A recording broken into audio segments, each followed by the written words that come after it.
할렐루야. 오늘도 함께 광야 이야기 출애굽기 말씀 묵상하는 모든 분들을 주님의 이름으로 축복합니다. 먼저 오늘의 본문을 읽겠습니다. 오늘 말씀은 출애굽기 15장 1절부터 21절까지입니다. 이때에 모세와 이스라엘 자손이 이 노래로 여호와께 노래하니 일러스되 내가 여호와를 찬송하리니 그는 높고 영화로우심이요 말과 그 탄 자를 바다에 던지셨음이로다. 여호와는 나의 힘이요 노래시며 나의 구원이시로다.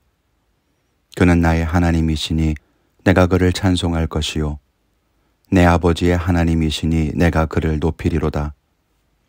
여호와는 용사시니 여호와는 그의 이름이시로다.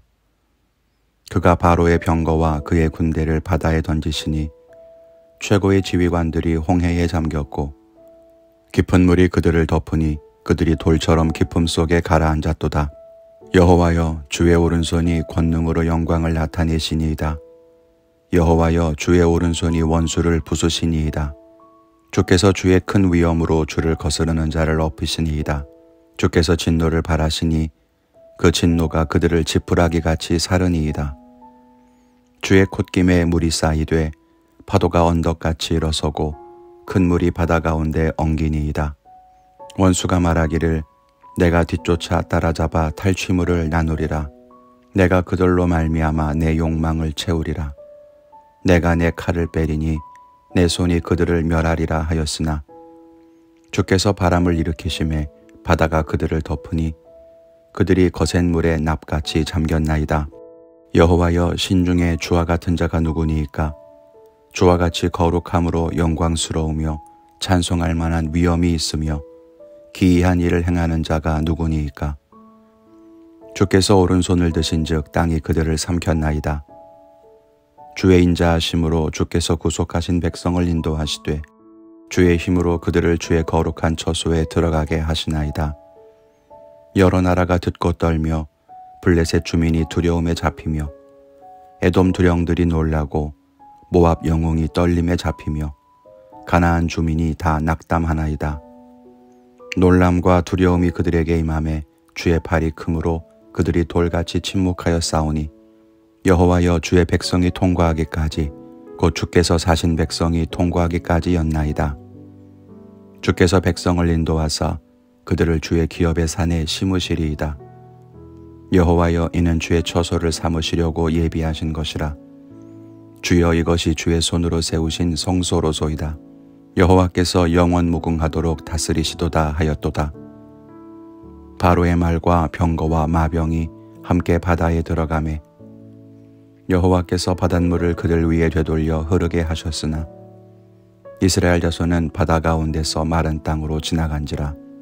아론의 누이 선지자 미리암이 손에 소고를 잡음에 모든 여인도 그를 따라 나오며 소고를 잡고 춤추니 미리암이 그들에게 화답하여 이르되 너희는 여호와를 찬송하라.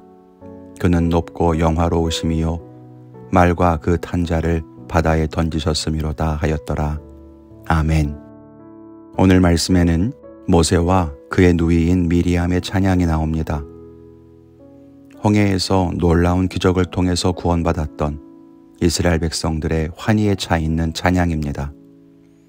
그 감격을 모세와 미리암이 노래하고 있는 거죠.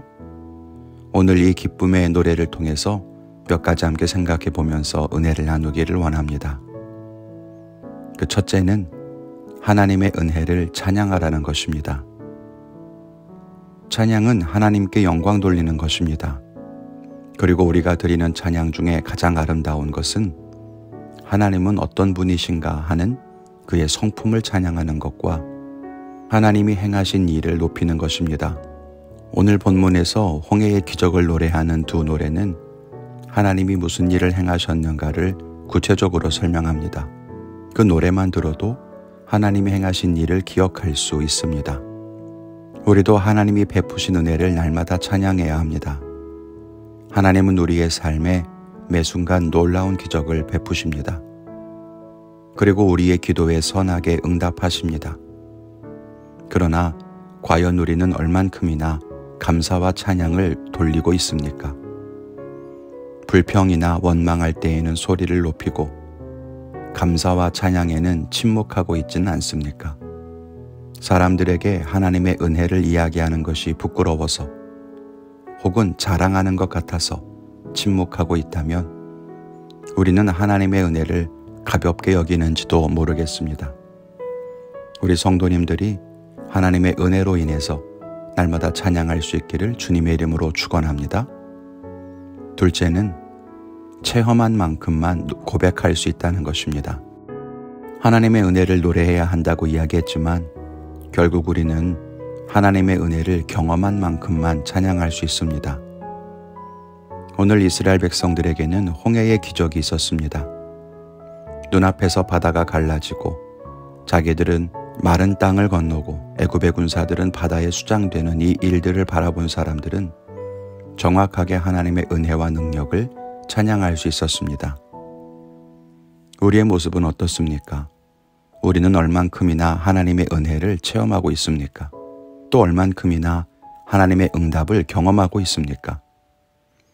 만일 우리에게 체험의 은혜가 없다면 우리의 찬양은 메마르고 말 것입니다. 왜냐하면 우리는 하나님의 은혜를 경험한 만큼만 하나님께 고백할 수 있기 때문입니다. 은혜가 말라버리면 우리의 찬양은 입술의 고백밖에는 남지 않겠죠. 어떤 사람들은 체험의 신앙을 낮은 것이라고 평가하고 지적인 말씀의 은혜를 높이 평가하기도 합니다. 물론 체험에만 치중하는 것은 위험합니다. 그러나 하나님의 기적과 응답을 경험하는 것은 우리의 신앙을 굳건하게 하는데 분명히 유익합니다. 오늘 말씀처럼 하나님이 우리에게 행하신 일들을 보고 듣고 경험할 때 우리의 고백은 더욱 견고해질 수 있을 것입니다. 하나님의 응답을 사모하십시오. 그리고 하나님의 역사를 기대하십시오. 하나님이 보여주시고 알게 하시는 만큼 하나님을 힘껏 찬양하는 우리 모두가 되기를 바랍니다. 저는 오늘 하나님의 은혜를 체험하고 말씀 속에서 또 깨달을 수 있도록 기도하겠습니다. 늘 알고 있었던 지식과 지난 과거의 체험에 매몰되지 않고 오늘 주실 은혜를 사모하며 기대하며 살겠습니다. 여러분의 결단은 무엇입니까? 그 결단을 따라 승리하는 삶을 살아가는 복된 하루가 되시기를 기도합니다. 감사합니다.